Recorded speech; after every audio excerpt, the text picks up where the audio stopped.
धम्म प्रभात। बहुत बहुत साधुवाद। कल्याण हो, मंगल हो, दीर्घायु हो, सदा सुखी हो। आज हम संगत करेंगे समाज में किस तरह से विकृतियां फैली हुई हैं और कैसे फैल गई, क्या कारण है फैलने का और इसका निवारण क्या है, इसके परिणाम क्या हैं। तो हम बताएं, बहुत से ऐसे फैलाने के लिए इन लोगों ने इतना फैलाया है। जैसे एक ने कहा कि ब्रह्म सत्य है, जगत मिथ्या है, लीजिए साहब। दूसरे ने कहा आत्मा अजर अमर है, न इसको कोई जला सकता, न भिगा सकता, न सुखा सकता, लीजिए साहब। तीसरे ने कहा अल्लाह का करम है। चौथे ने कहा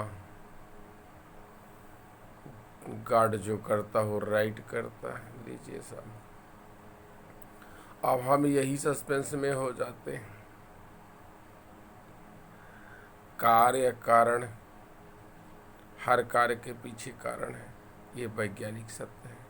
इसको हम डेली प्रैक्टिकल भी करते हैं। लेकिन दूसरा यही जो उल जलूल छोड़ देते हैं। जा दिन विधि लिख दई छठी रास के अंक, राय घटे न तिल बढ़े रहो रे जीव निसंक।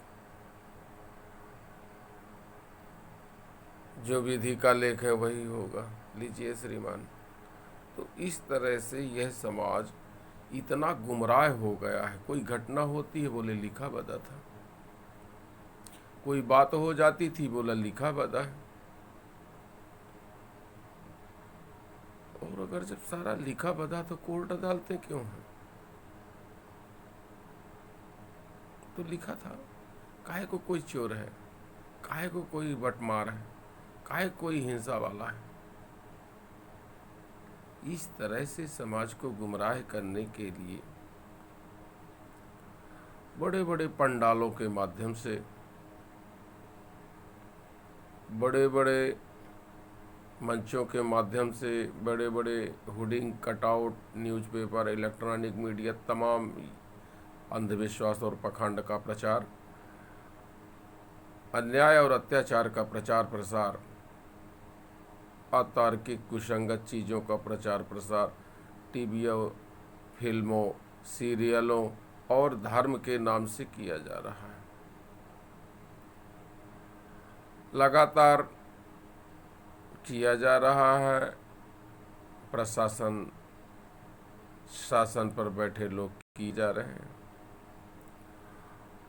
और संविधान की सुरक्षा करने का दायित्व जिसको सुप्रीम कोर्ट को दिया गया, हाई कोर्टों को दिया गया, वो भी इस बात को मुंह की तरह देखते जा रही हैं।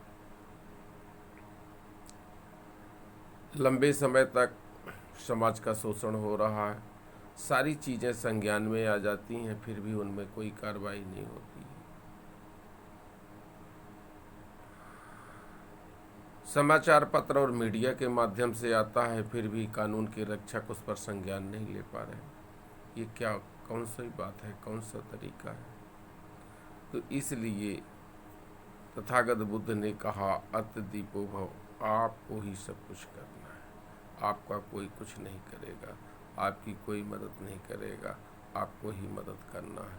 ये समाज में जो भिन्नता आ गई है उसको हम संघर्ष से एकरूपता लाएंगे,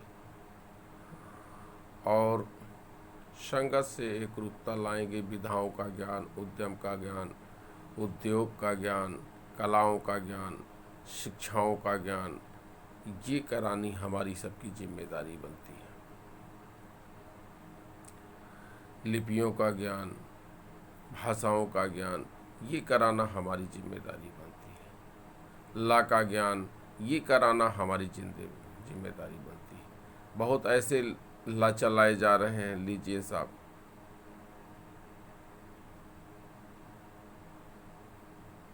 ये कानून के माध्यम से, प्रशासनिक मशीनरी के माध्यम से अब तक दमन और शोषण आम नागरिकों का करते आए हैं।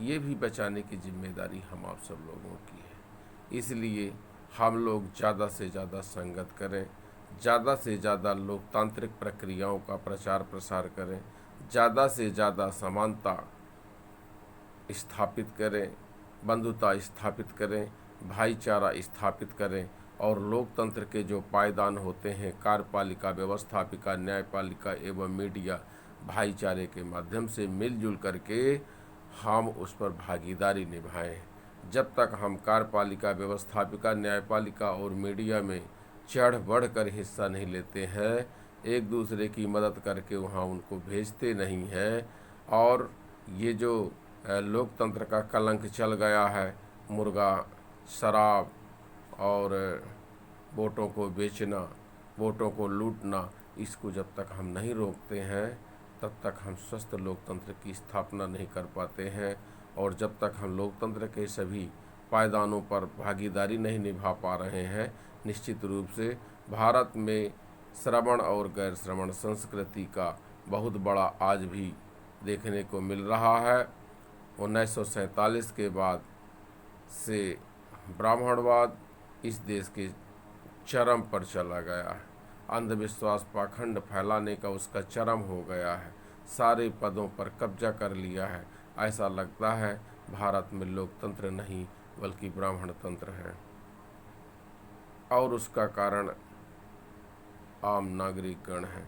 यदि वो उस समय इस बात का ख्याल करते, अपने हक और भागीदारी का ख्याल करते, तो निश्चित रूप से उनकी भी भागीदारी सुनिश्चित होती और एकाधिकार किसी का नहीं होता। बहुत बहुत साधुवाद। कल्याण हो, मंगल हो, दीर्घायु हो, सदा सुखी हो। स्वस्थ लोकतंत्र के लिए स्वस्थ नागरिक होना जरूरी है।